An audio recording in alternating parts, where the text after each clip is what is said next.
Hello everyone, welcome back and thank you so much for stopping by. So my people, in this particular video, Professor Charles Nweke had an interview where he explained the unrest in the Southeast and the effects of the sit-at-home as well as the solution, and what Nnamdi Kanu told him when he went to visit Nnamdi Kanu with a late chief Iwanyanwu. According to him, Nnamdi Kanu told him the governors in the Southeast that are behind his continuous detention. But before I allow you guys to listen and hear what he said in this particular interview, let me show you guys this headline that really got me laughing, honestly, from Sahara Reporters. It says, Transmission Company TCN confirms power outage in Northern Region, blames IPOB sit-at-home for disruption in Southeast. Hey, there is nothing Musa no go see forget. So everything that happened in Nigeria right now is IPOB that is causing it. Can you just imagine, my people? Like, how I wish that this sit-at-home is not just in the East. It will be in Lagos. All the Igbos, they will just, bring out a day, like Tuesday, Wednesday, to do this sit-at-home. Those that are living in Abuja, so that federal government will also feel it, my people, so that they will release Nnamdi Kanu. But that is by the way. Let me allow you guys so that you can listen and hear what Professor Charles Nweke said in this particular interview. But before then, please don't forget to leave your thoughts in the comment section, share the video, and also don't forget to subscribe if you haven't. Thanks so much everyone for doing so. So let's go ahead and watch the video together, my people. Now, it all began when a video showing an unidentified man ordering a sit-at-home in the Southeast on the first 2 days of this week went viral. It was purportedly issued by the insurgent group IPOB, but IPOB has denied this, urging people to ignore what it described as an obnoxious directive. Unsurprisingly, there are conspiracy theories galore, with some accusing the government of using criminals and infiltrators to issue the command in order to incite fear and to demonize the IPOB movement. Like what happened? Is that Demonize the IPOB movement and make them look like the enemies of the people, a charge the government roundly denies. Meanwhile, the nerve-wracking, tense rhythm of insecurity continues across the Southeast, disrupting livelihoods and crushing the economy there. So what push is there for a way out? Who's doing what to try to end this infliction of unbelievable damage on the Southeast region? Well, for his assessment, I'm joined now in the studio by the Secretary General of the Igbo Elders Consultative Forum, Professor Charles Nweke. Good to see you again. Thank you so much. Thank you for coming in. Thank you for the wonderful opportunity you offered me. This sit-at-home issue has become something of a never-ending story, hasn't it? It's on again, off again, and now it's on again. What's the story behind this latest order as you understand it? Well, it has taken a dangerous dimension, the sit-at-home and general insecurity in the Southeast. And Igbo Elders Consultative Forum has repeatedly made some, try to talk with the people, try to do a number of things. Well, let's take it step by step. Yes. This latest order, yes, that was ostensibly put in place for Monday and Tuesday. Yes. What do you understand about how it came to be? Well, I understand that for a number of people I talked to, they said that there was a directive from Simon Ekpa faction of IPOB directing people to stay at home on Tuesday. It used to be Monday, but about 2 years ago, there was a Tuesday like that. And people didn't come out. I asked why. Why that order was issued, various state governments issued a counter one that people should ignore that. Surprisingly, people obeyed and stayed at home. I called some people around 4 p.m. this afternoon, and they told me they had not even opened their gates, young men, because of this. And I asked them why.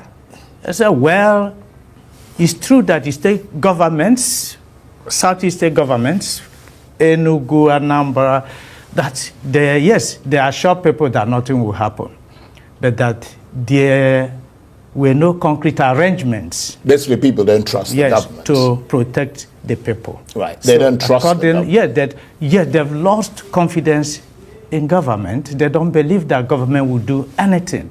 And surprisingly, if you go to the southeast, every 500 kilometers, you see military and police checkpoints. But on Monday... You mean every 500 meters, not kilometers? Sorry, right. Every 500 meters. Right. Please, thank you. Half a kilometer, you see police and military checkpoints. But on Monday, you go in most parts of southeast. They're gone. You don't see them showing. And the military, the police are federal agencies. On Monday, you don't see them. In fact, there was the occasion I was traveling. A security man had to remind me, he said, Prof, you don't know that today is Monday? The person that's supposed to protect people. Right. And so...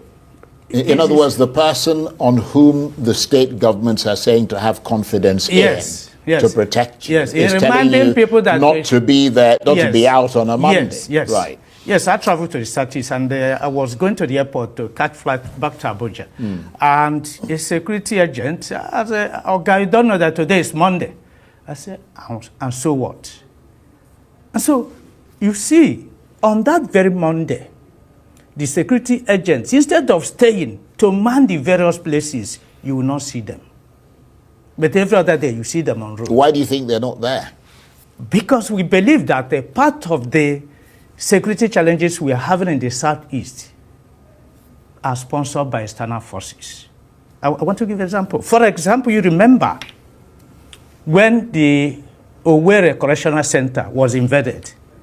For almost 3 hours, Owerri Correctional Center is a shouting distance from the State Police Command, equally a government house, about 10-minute drive from military base Obins.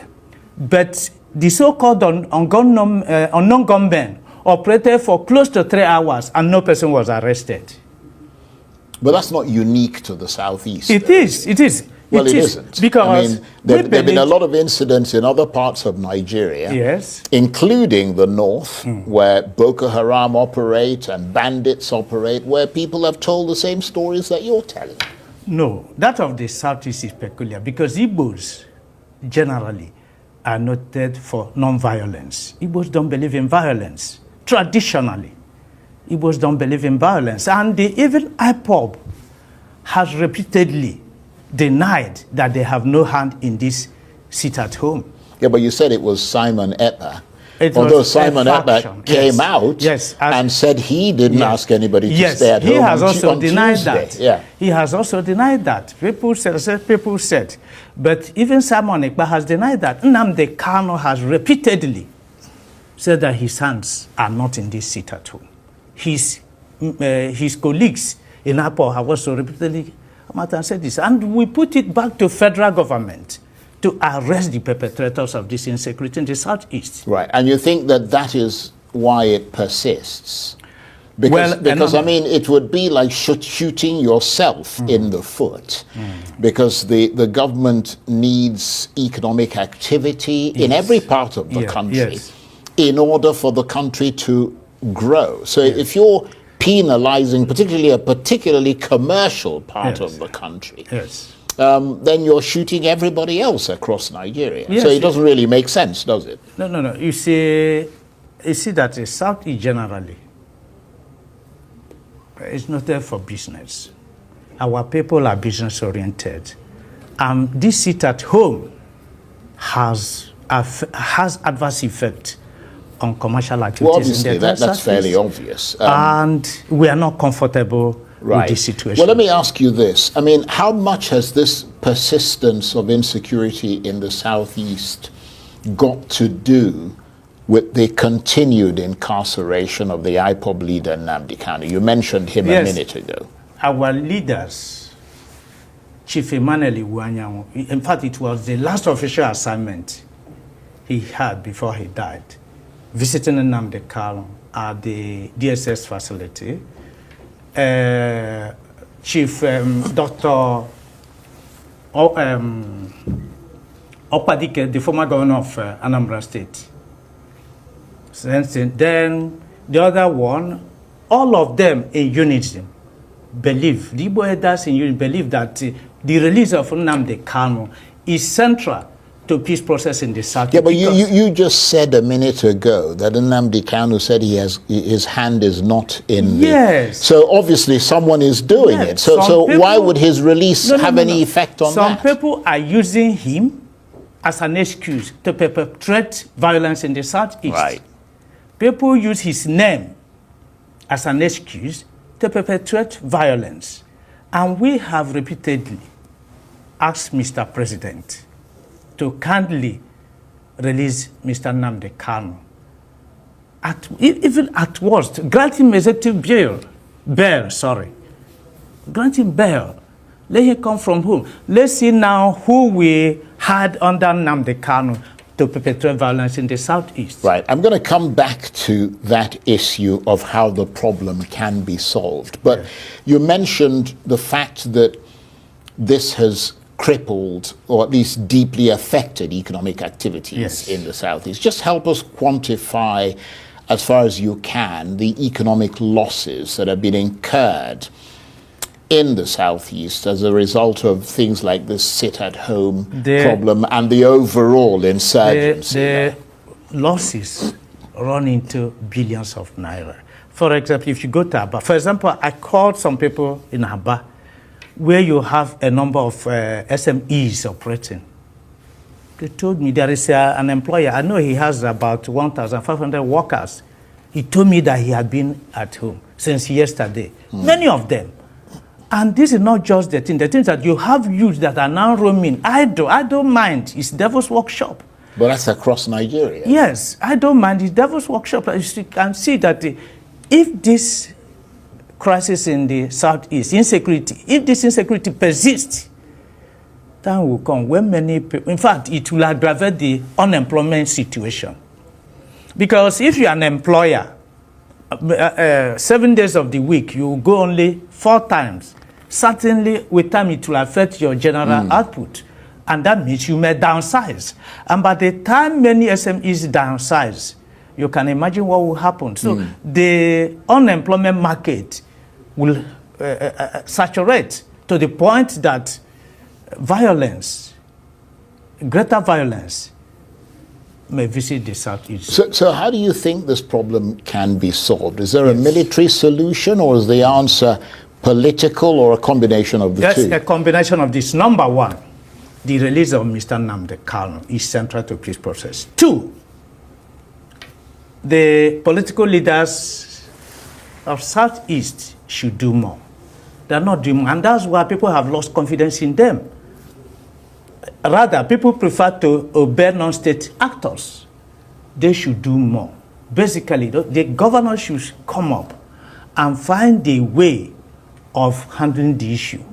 Some of these youths, whether they are Igbos or non-Igbos, create economic activities for them. And some of them will help in governance. 2 or 3, we've advocated for state police. That one may be a long-term thing, but we want a situation where the federal agencies should begin to post indigents to their place. If you post Igbos in Igbo land, policeman, military man, if they don't work, of course, they will work. It's just any state, you post the indigents there. As police officers, as military officers, they will work. So before we get the state police approved, let Inspector General of Police begin to post senior police officers to their state of origin. Right. Okay, well, let me take you up on something you mentioned earlier, Yes. which is two things, actually. One is the potential political solution Yes. to the problem, and the other one is the governors of the Southeast region being more proactive in seeking that political solution.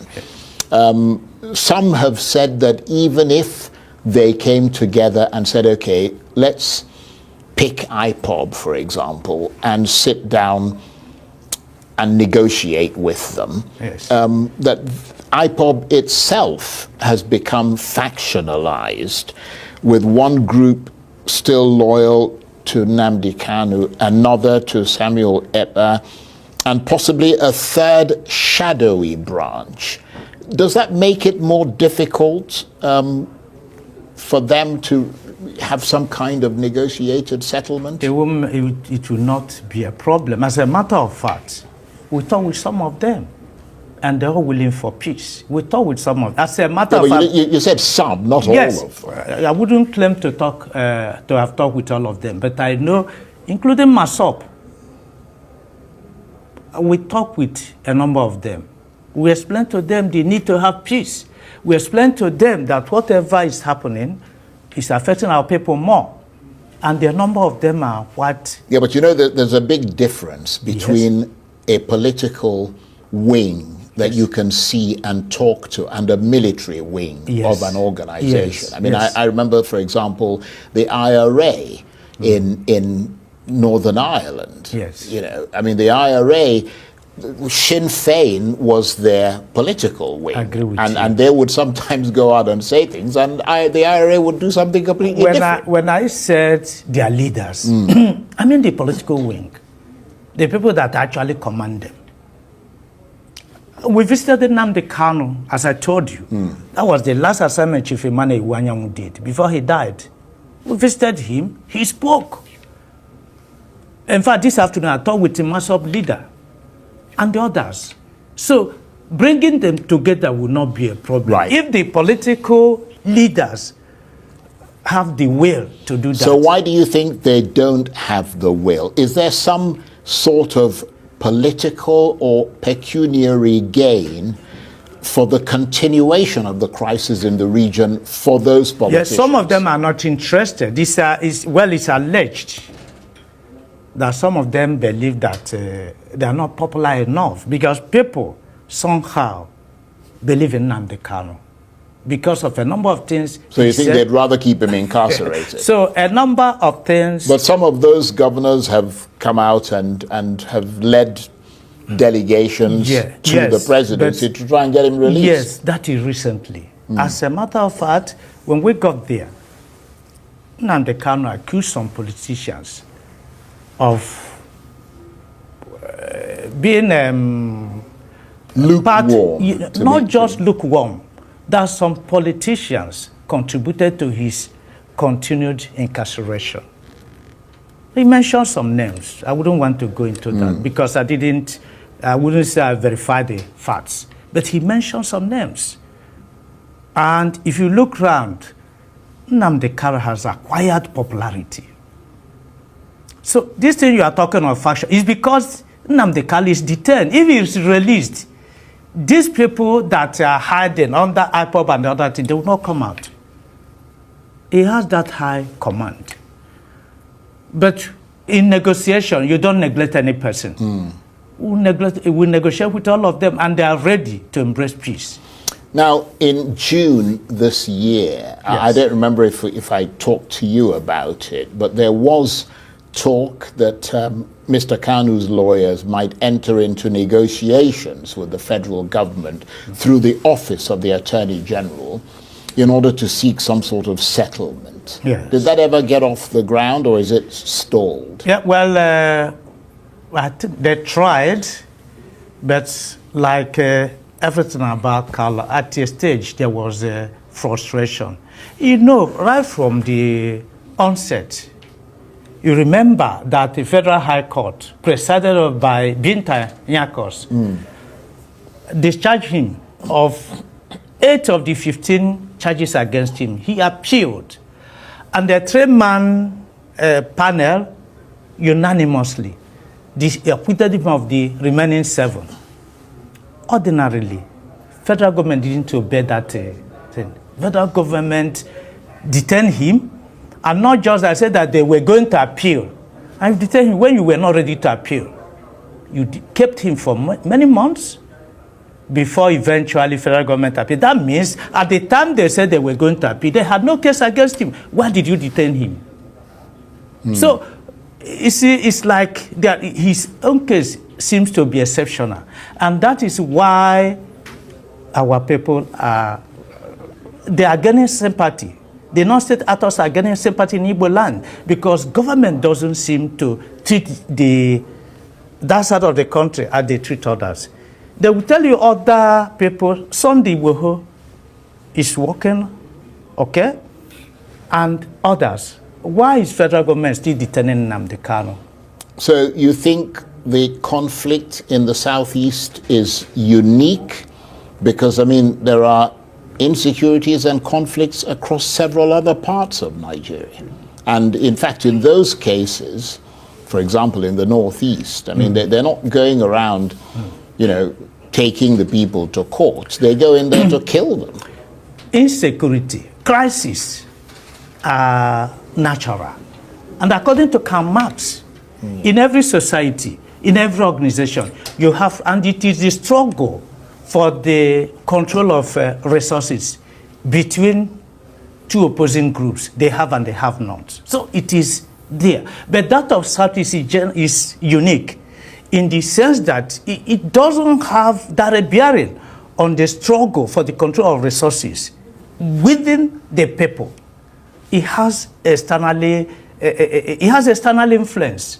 And that external influence, we believe, we call upon the federal government because Mr. President is Chief Security Officer of the Federation. Yeah, but you said you talked to some of these agitators Yes. and separatists. Yes. I mean, what do they say to you? Can't you say to them, I mean, you know, this whole thing, negotiation is a matter of give and take, not take and take. Yes. You see what I mean? Yes.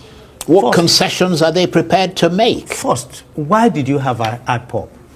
IPOB came up as a result of the belief that the Igbos were grossly marginalized in the affairs, in the governance of the country. Talk of appointment, talk of distribution of projects, talk of other things, talk of state. South is the only state that has only 5. Others have minimum of 6.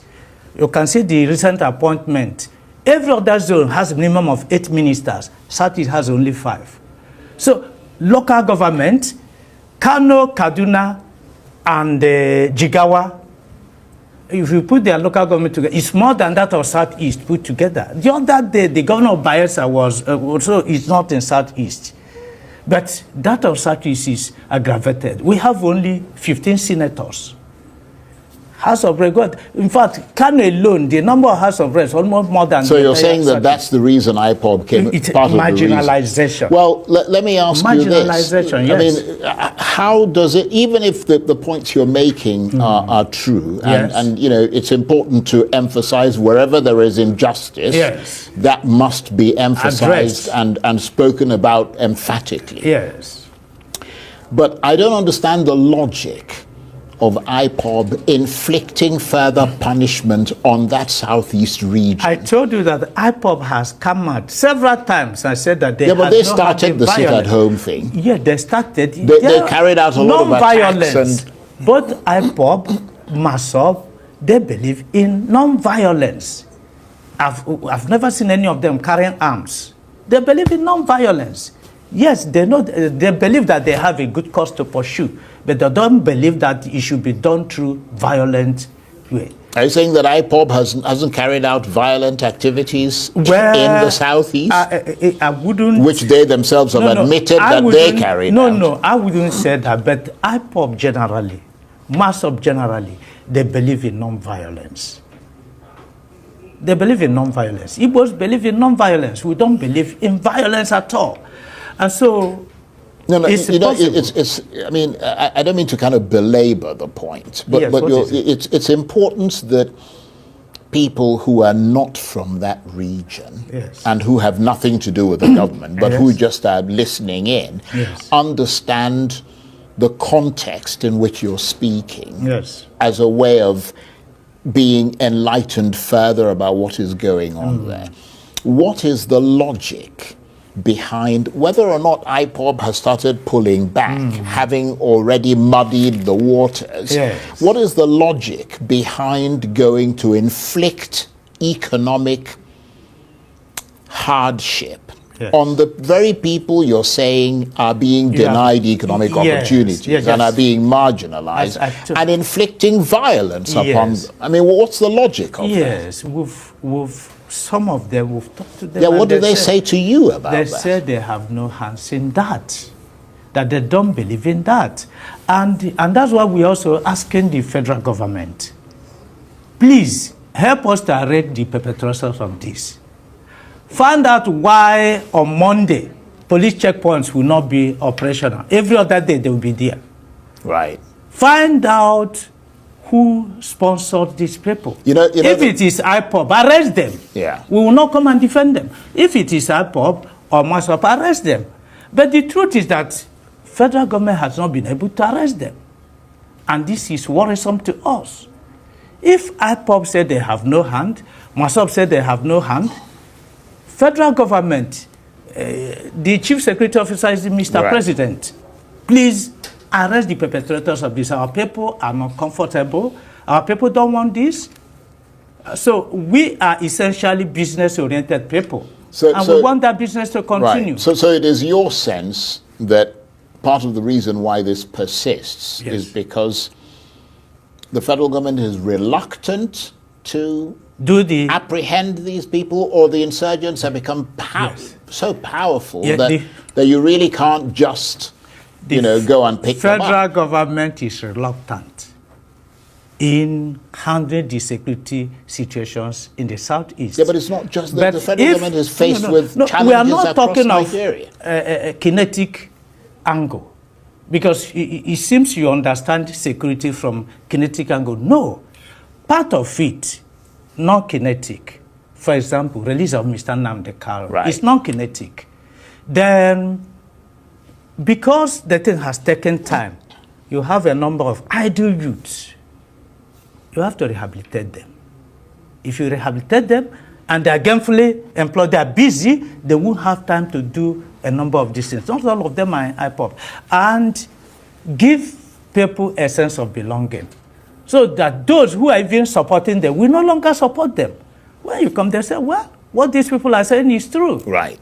So the local politicians Yes. in the southeast, including the governors, Yes. according to you, are unable or unwilling Yes. to muster the political will to solve the problem. I agree with you. Right. Yes. I'm saying what you Yes, said, yes. so it's not me that you're Yes, agreeing yes. with. I'm simply They don't have the reiterating what you political said. will Right. to tackle the issue, because there are a number of things they should do. Right. It's not federal government that should do everything. There are a number of things the various state government in the south should do. Right. There are a number of things other political leaders should do. Right. So, If this- given that the political leaders in the southeast Yes. are unable or unwilling Yes. to do that which you think they ought to do, Yes. who do you think can solve this problem and end the crisis? Will it require the direct intervention of President Tinubu? Yes, as I said before, the security challenges in the southeast revolved under the incarceration of Nnamdi Kanu, because a number of non-state actors used him as an excuse to perpetrate violence in the zone. Let Mr. President, you see, as I told you, Dr. Chukwuemeka Ezife, before he died, he pleaded with Mr. President to release Nnamdi Kanu. I spoke with him barely an hour before he died. Chief Emmanuel Iwanyang did something. Chief Mbazilike Amechi, 93 years, in fact, he pleaded with the Buhari government to give him that as a parting gift to release Mr. Nnamdi Kanu. Even Professor George Obiozo repeatedly, please release Mr. Nnamdi Kanu.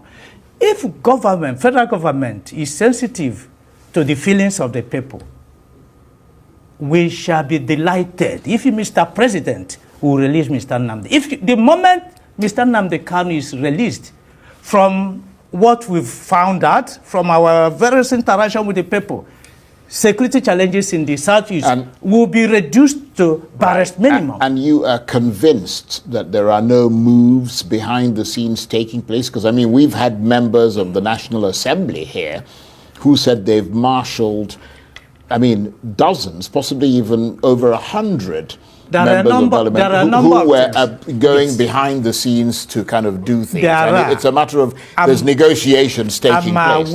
I'm aware of some.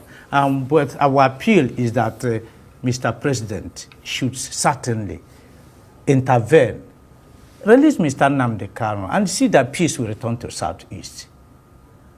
Because it is central. It is fundamental to peace process in the Southeast. If these leaders, these respectable leaders, could all at different times say, look, release this young man, I think they have a point.